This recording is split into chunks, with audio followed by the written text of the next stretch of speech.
नमस्ते दोस्तों, मैं हूं आपकी ऋषिता और आज मैं हिंदी रेडियो पर आपको एक ऐसे कलाकार के सफ़र पर ले चलूंगी जिनकी आवाज़ सुनकर शायद आपको किसी गुजरे ज़माने के चार्मिंग हीरो या फिर खुद सुशांत सिंह राजपूत की याद आ जाए।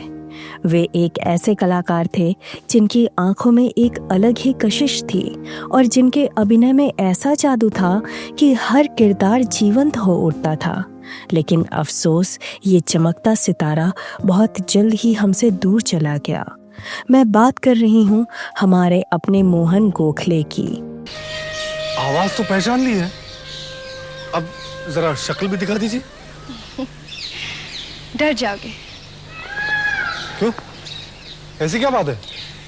मेरे चेहरे पर चेचक के मोटे मोटे दाग हैं, आंख है कांच की, टेढ़ा है नाक, होंठ है फटे हुए। बोलो, देखोगे? हाँ। डरोगे तो नहीं? नहीं, कोशिश करूंगा।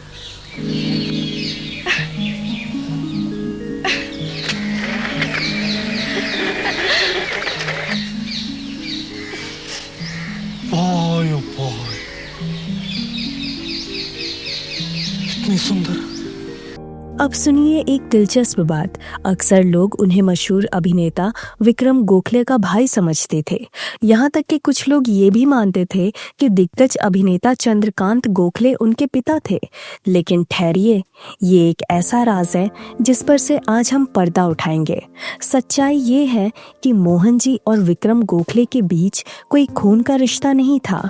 ये महज एक अफवाह थी जो बरसों से चली आ रही थी। शायद इसलिए क्योंकि दोनों ही कलाकारों ने अपनी प्रतिभा से दर्शकों के दिलों पर गहरी छाप छोड़ी थी। 7 नवंबर 1953 को पुणे में जन्मे मोहन गोखले का सिनेमा से गहरा नाता था। उनका परिवार 1913 से ही फिल्म इंडस्ट्री का हिस्सा रहा। उनके पिताजी वसंत गोखले एक जाने माने पत्रकार और सलाख जैसे प्रतिष्ठित अखबार के संपादक थे। उनके भाई संजय गोखले भी अपने क्षेत्र में सक्रिय रहे। लेकिन मोहन जी का पहला प्यार तो मंच था। पुणे के फर्गुसन कॉलेज के दिनों में ही नाटकों ने उन्हें अपनी ओर खींच लिया। इसलिए तो फिल्मी पर्दे पर आने से पहले उन्होंने थिएटर की दुनिया में खूब नाम कमाया। उनके दमदार अंदाज के कारण से ही तो 80 का दशक मोहन गोखले के नाम हो गया। उनकी प्रतिभा का लोहा तो इस बात से भी माना जा सकता है कि उन्होंने ही दिग्गज अभिनेता नाना पाटेकर को मंच पर पहला ब्रेक दिया था। विजय तेंदुलकर के लिए लिखे मशहूर नाटक भाव मुरार राव में नाना को मौका देकर मोहन जी ने एक ऐसे कलाकार को दुनिया से रूबरू कराया जो आज खुद एक दिग्गज बन चुके हैं। कस्तूरी मृग, फरारी और विजय मेहता के निर्देशन में बने महापूर जैसे नाटकों में मोहन जी के दमदार अभिनय ने दर्शकों को मंत्रमुग्ध कर दिया और उन्हें कई प्रतिष्ठित पुरस्कार भी दिलाए। आगे चलकर पुणे में अपनी पहचान बनाने के बाद मोहन जी ने व्यावसायिक थिएटर की शुरुआत की। लेकिन उनकी कला के उड़ान को एक बड़ा आसमान चाहिए था और इसलिए वे मुंबई चले आए। माया नगरी मुंबई में 1980 के दशक में उनके लिए फिल्मों के दरवाजे खुले। उनकी पहली फिल्म थी सई परांजपे की संवेदनशील फिल्म स्पर्श, जिसमें उनके अभिनय की गहराई ने सभी को प्रभावित किया। हकीकत रेत की तरह मुट्ठी से निकल जाती है, किस्मत फट के हाथ में आ जाती है और ये इश्क सोडा वाटर के झाग की तरह बैठ जाता है। इसके बाद तो उन्होंने सामाजिक मुद्दों पर बनी कई फिल्मों में अपनी अमिट छाप छोड़ी, जैसे आदत से मजबूर, कुंदन शाह की कॉमेडी फिल्म मोहन जोशी हाजिर हो, केतन मेहता की यादगार फिल्म मिर्च मसाला और हीरो हीरा लाल। इन फिल्मों में उनके सहज और स्वाभाविक अभिनय ने उन्हें एक अलग पहचान दिलाई। वे एक ऐसे अभिनेता बन गए जिन पर गंभीर और सामाजिक विषयों को पर्दे पर जीवंत करने का भरोसा किया जा सकता था। और हाँ, ये कैसे भूल सकते हैं कि जब्बार पटेल की राष्ट्रीय पुरस्कार विजेता फिल्म डॉक्टर बाबा साहेब अम्बेडकर में उन्होंने महात्मा गांधी जैसे ऐतिहासिक किरदार को इतनी संजीदगी और गरिमा के साथ निभाया कि वो आज भी लोगों के दिलों में बसा हुआ है। फिर आया टेलीविजन का सुनहरा दौर और मोहन गोखले ने यहाँ भी अपनी प्रतिभा का जलवा बिखेरा। यात्रा तथा आहट में भी उन्होंने अपनी छाप छोड़ी। श्याम बेनेगल की क्लासिक भारत एक खोज जैसे सीरियल में उन्होंने ज़रूरी भूमिकाएं निभाई, लेकिन जिस सीरियल ने उन्हें घर घर में पहचान दिलाई वो था मिस्टर योगी। इस कॉमेडी सीरियल में उन्होंने एक ऐसा किरदार निभाया जो असली में एनआरआई है और शादी करने के लिए भारत आया हुआ है, और सबसे मज़ेदार बात तो ये है कि उसे अपनी राशि के अनुसार दुल्हन की तलाश है। इस किरदार में मोहन जी ने दर्शकों को खूब हंसाया और सोचने पर भी मजबूर किया कि इस तरह के अभिनय से भी कॉमेडी निकल सकती है। इसमें कोई दो राय नहीं कि 90 के दशक को अपने दिमाग में लेकर घूमने वाले लोगों के दिलों में मिस्टर योगी का किरदार मिटा नहीं होगा। ये किरदार आज भी इतना लोकप्रिय है कि आज भी लोग उन्हें इसी नाम से याद करते हैं। और आपको एक दिलचस्प बात बताऊं, इसी सीरियल के सेट पर उनकी मुलाकात शुभांगी से हुई, जो ना सिर्फ एक बेहतरीन अभिनेत्री हैं बल्कि आगे चलकर उनकी जीवन साथी भी बनी।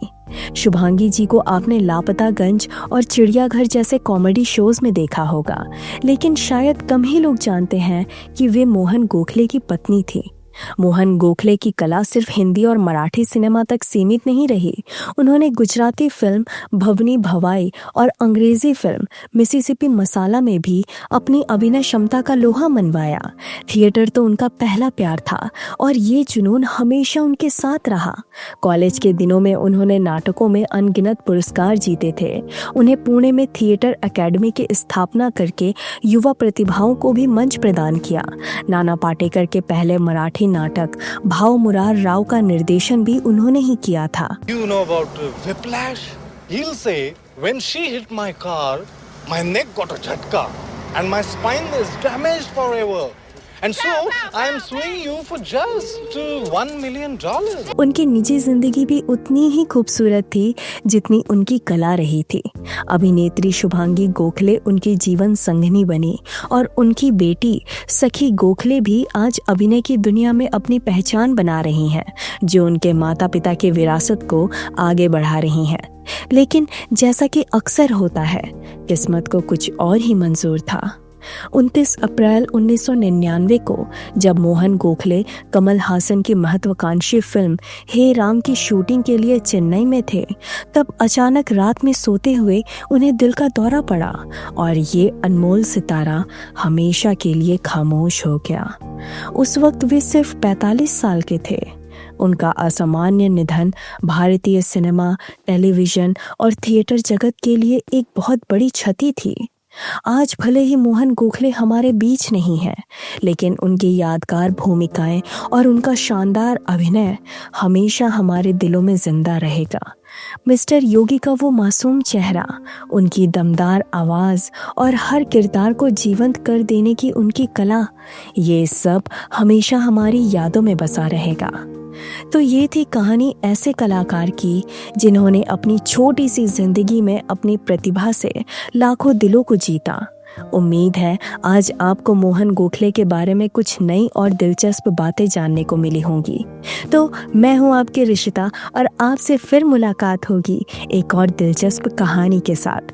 तब तक के लिए धन्यवाद।